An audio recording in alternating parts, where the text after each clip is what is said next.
এই সূরা যারা তেলাওয়াত করবে তাদের কবরের আযাব হবে না। কবরে যাওয়া লাগবে কি লাগবে না? একদিন মাটির ভেতরে হবে ঘরে মন আমার, কেন বান্ধ দালান ঘর? প্রাণ পাখি উড়ে যাবে পিঞ্জর ছেড়ে, ধরা ধামে সবই রবে তুমি যাবে চলে। বন্ধু বান্ধব যত মাতা পিতা দ্বারা সুত সবই হবে তোমার পরে মন আমার, কেন বান্ধ দালান ঘর? একদিন মাটির ভেতরে হবে ঘরে মন আমার, কেন বান্ধ দালান ঘর? চিল্লায় বলেন ঠিক কিনা? যাওয়া লাগবে, কেউ বাঁচতে পারবে না। দাদা চলে গেল, বাবা চলে গেল, মামা চলে গেল, আমারও যাওয়া লাগবে ঠিক কিনা? নাকি আমি যাব না? কিন্তু এই যে আমরা চলে যাব এটা ভাবার সময়টাই আমাদের নাই। Super busy, we are leading very super busy life.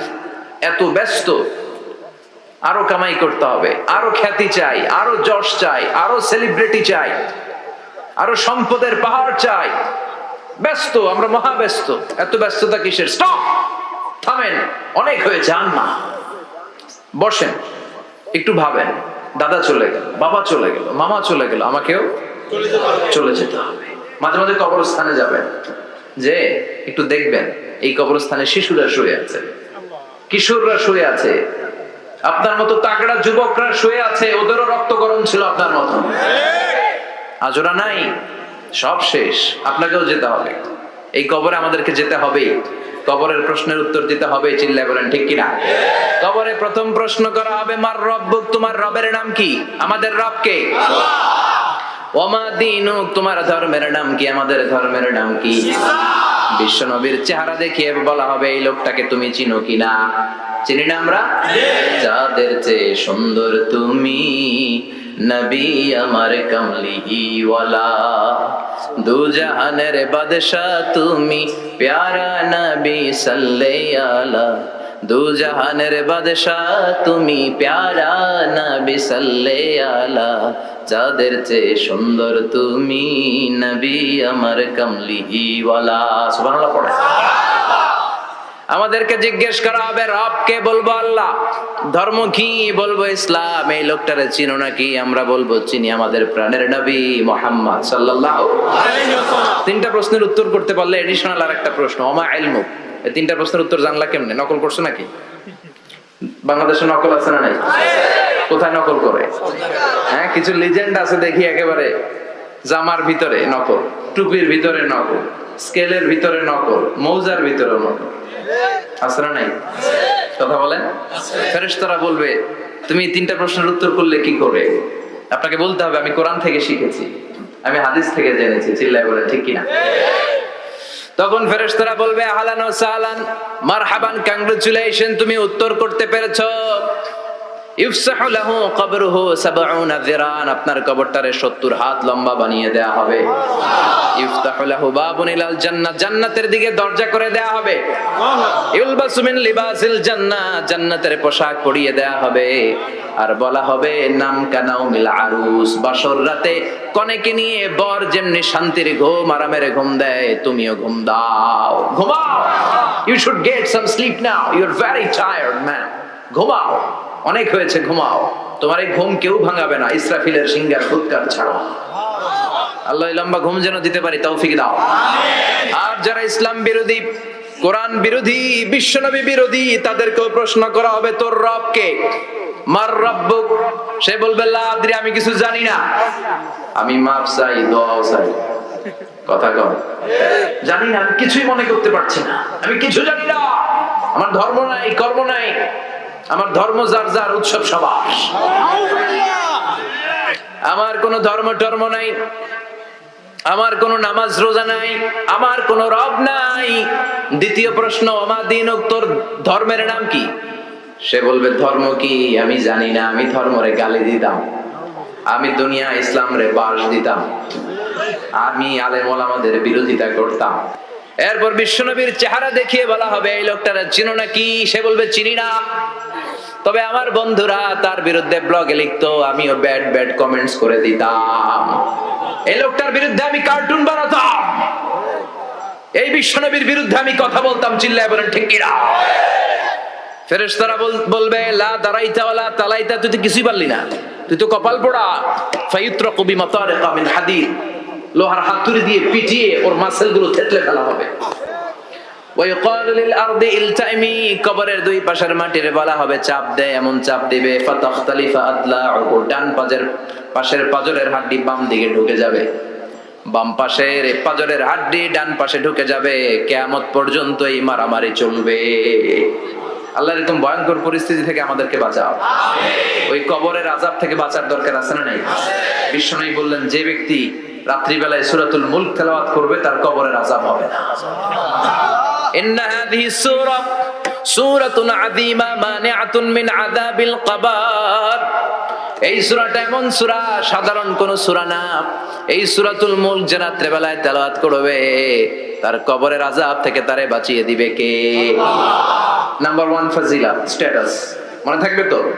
2 number status শাফাআত লি সাহিবিহা, এই সূরাটা এই সূরার তেলাওয়াতকারীর জন্য কিয়ামতের দিন সুপারিশ করবে।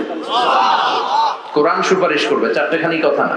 কোরআন যদি আপনার বিরুদ্ধে দাঁড়ায় আপনার জান্নাত ক্যান্সেল, আর কোরআন যদি আপনার ব্যাপারে আল্লাহর কাছে রেকমেন্ডেশন করে জান্নাত আপনার জন্য ওয়াজিব করে দিবে কে? এজন্য বিশ্বনবী বললেন শাফাআত লি সাহিবিহা, কিয়ামতের দিন তেলাওয়াতকারীর জন্য আল্লাহর কাছে সুপারিশ করবে। 2টা গেল। 3 নাম্বার বিশ্বনবী বললেন খাসামাত আন সাহিবিহা, এই সূরাটা কিয়ামতের দিন এই সূরার তেলাওয়াতকারীর পক্ষ নিয়ে আল্লাহর সাথে ঝগড়া করা শুরু করে দিবে, আল্লাহর সাথে ডিবেট করবে, ঝগড়া করবে, যতক্ষণ না হাত্তা আদখালাহুল্লাহুল জান্নাহ, হাদিসের টেক্সট হচ্ছে যে যতক্ষণ না আল্লাহ তাআলা তাকে জান্নাতে না ঢুকায় ততক্ষণ ওই সূরার তেলাওয়াতকারীর পক্ষ নিয়ে আল্লাহর সাথে বিতর্ক, ঝগড়া, তর্ক চলতেই থাকবে। সুবহানাল্লাহ, আর আস্তে বলেন। আবার বিশ্বনবী বললেন মান ক্বারা বিহা ফি লাইলাতিন ফাকাদ আকসারা ওয়া আতওয়াবা, রাত্রিবেলায় এই সূরাটা যে তেলাওয়াত করবে পুরো রাত্রিটারে বরকতময় করে দিবে কে? এজন্য বিশ্বনবী আবদার করে আবেদন করে আমাদের কাছে বলে গিয়েছেন, আমি চাই আমার প্রতিটা উম্মতের হৃদয়ে এই সূরাটা গাঁথা থাক, আমি চাই আমার প্রতিটা উম্মতের সিনার ভিতরে এই সূরার 30টা আয়াত গ্রথিত করা থাক। সুবহানাল্লাহ পড়ে, মাত্র 30টা আয়াত মুখস্থ করতে রাজি আছেন? এই সূরাটা আপনার চোখকে খুলে দিবে, আপনার ঘুমন্ত বিবেককে জাগিয়ে তুলবে। স্রষ্টার ব্যাপারে আপনার যদি কোনো সাসপিশন থাকে, সন্দেহ থাকে, এই সন্দেহের পাহাড়কে ভেঙে এই সূরা চুরমার করে দিবে। চিল্লায় বলেন সুবহানাল্লাহ। আল্লাহ ডেকে বলে গোলাম, কিছু কিছু নাস্তিক আছে আমারে খুঁজে পায় না, এরকম কপাল পোড়া নাদান নাস্তিক বাংলার জমিনেও আছে না নাই? এরা বলে আনসিন ইজ নাথিং, যেটা দেখা যায় না ওইটা মানি না, বলে না? Do you see the air in the atmosphere, বাতাসে বায়ুমণ্ডলে যে বাতাস ঘুরে বেড়ায় এটাকে তুমি দেখো তো মানো কেন? Why do you believe on that, why do you believe on air, বাতাস বিশ্বাস করছ কেন? কপাল পোড়া নাস্তিকরা বাতাস মানে না, কথা কর। Do you see the bad headache someone feel in his head and he is shouting, মাথার ব্যথায় মাইগ্রেনের পেইনে যখন কেউ চিৎকার করে তার মাথার ব্যথা দেখা যায়? আমার এখন প্রচন্ড মাথা ব্যথা যদি হয় আপনারা দেখতে পাচ্ছেন তো নাস্তিকরা কি মাইগ্রেনের পেইন বিশ্বাস করে না? মাথা ব্যথা বিশ্বাস করে কি করে না? বাতাস বিশ্বাস করে কি করে না?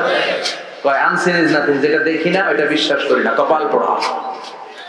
আল্লাহ ডেকে বলে গোলাম আমার সৃষ্টির দিকে তাকা, আকাশের দিকে তাকা, বাতাসের দিকে তাকা, সাগরের দিকে তাকা, সাগরের মধ্যে আমি আল্লাহ আছি না নাই? বিশাল বড় বড় পাহাড়ের দিকে তাকা, ঝর্ণার দিকে তাকা, ঝর্ণার মধ্যে আমি আছি না নাই? ঝর্ণার দিকে তাকা, সাগরের দিকে নজর করে দেখো, বিশাল পাহাড়ের দিকে নজর করে তাকাও, ওই পাহাড়ের মধ্যে আল্লাহরে খুঁজে পাবা। চিল্লায় বলেন ঠিক কিনা? ইরাকে এক নাস্তিকের জন্ম হয়েছিল, মাজুসি নাস্তিক মুলহিদ। সে বলে বেড়াচ্ছিল আমি স্রষ্টায় বিশ্বাস করি না, কারণ স্রষ্টা দেখা যায় না। ইরাকের লোকেরা বলল আমাদের একজন ইমাম আছে, নাম নু'মান ইবনে সাবিত। কি নাম? নু'মান ইবনে সাবিত, যাকে আমরা ইমাম আল আযম আবু হানিফা বলে চিনি। সবাই বলল তুমি যে স্রষ্টারে খুঁজে পাও না, আমাদের ইমাম তোমারে স্রষ্টা দেখায় দিবে। সুবহানাল্লাহ পড়ে। সে বলল ঠিক আছে তাহলে তোমাদের ইমামরা আসতে বলো। কবে? সামনের জুমাবারে ঠিক ভর দুপুরে দুপুর 2টার দিকে জুমার নামাজের পরে আমিও আসবো, তোমার ইমামও আসবে, ডিবেট হবে। দেখি আমি স্রষ্টার বিপক্ষে আর তোমাদের ইমাম স্রষ্টার পক্ষে, দেখি কে জিতে যায়। এই ডিবেট দেখার জন্য হাজার হাজার মানুষ এসেছে ইরাকের কুফানগরীতে, হাজার হাজার মানুষ এসেছে। ওই নাস্তিকও এসেছে যে আল্লাহকে বিশ্বাস করে না, স্রষ্টাকে বিশ্বাস করে, সবাই এসেছে। আসে নাই শুধু ইমাম আবু হানিফা। নাস্তিক কয় তগো ইমাম ডরাইছে, কি বলে তোদের ইমাম ভয় পেয়েছে। উনি এসেছেন 1.5-2 ঘন্টা দেরি করে। 1.5 ঘন্টা দেরি করে যখন উনি আসলেন, নাস্তিক বলে আপনার সাথে কোনো কথা নাই, আপনার তো সময়ের জ্ঞানই নাই, আপনার সাথে কিসের আলাপ? ইমাম আবু হানিফা বললেন ইনদি উযর, আমার ওজর আছে। কি ওজর? তিনি বললেন আমি যখন ঘর থেকে বেরোই আমার বাড়ির সামনে বিশাল এক নদী পড়ে যায়, আর এই নদী পেরোতে আমার নৌকা ব্যবহার করতে হয়। আজকে এসে দেখি নৌকাও নাই, মাঝিও নাই, কিচ্ছু নাই, কিভাবে পার হবো? হঠাৎ দেখলাম নদীর পাশে বিশাল বড় গাছ, গাছটা হঠাৎ এমনি এমনি 2 টুকরা হয়ে গেল। গাছ থেকে বিশাল কাঠের তক্তা বের হয়ে গেল, তক্তাগুলো অটোমেটিক্যালি জোড়া লেগে নৌকা হয়ে গেল। এই নৌকা মাঝি ছাড়া সা করে আমার সামনে চলে এলো। আমি নৌকায় বিসমিল্লাহ বলে বসে পড়লাম। হঠাৎ নৌকা আমারে টান দিয়ে ওপারে নিয়ে এলো। তারপর আমি আপনার এই ময়দানে ছুটে এসেছি। এই যে গাছ কাটা, তক্তা হওয়া, নৌকা হওয়া, মাঝি ছাড়া চলা, এই প্রসেসিং হতে আমার 2 ঘন্টা সময় লেগেছে। I am extremely sorry for that. আনা আসিফ জিদ্দান, আমি দুঃখিত। নাস্তিক নেতা বলে তবে ইমাম গাঞ্জা খাইছে। কি খাইছে? তোদের ইমাম মজনুন, জুন্না আলাই, মাথার তার সিরা নিয়ে যা। ইমাম আবু হানিফা বললেন ময়দানে আমারে গালি দিলেন কেন? পাগল বললেন কেন? তার সিরা বলে ডাকলেন কেন? মজনুন শব্দ ব্যবহার করলেন কেন? মার্জিত ভাষা ব্যবহার করতে শিখেন। নাস্তিক বলে কেমন কথা আপনি বলেন? শিক্ষিত মানুষ, দার্শনিক মানুষ, জ্ঞানী মানুষ, ইমাম মানুষ, কোন মানুষ ছাড়া, করাত ছাড়া বিশাল বড় বড় গাছ কাটা যায় নাকি? মিস্ত্রি ছাড়া তক্তা বানানো যায় নাকি?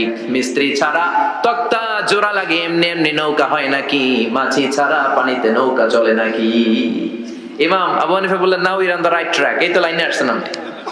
এই লাইনে আনার জন্য তো এত গল্প, লাইনে আনার জন্যই তো এত স্টোরি আমি মেক করলাম।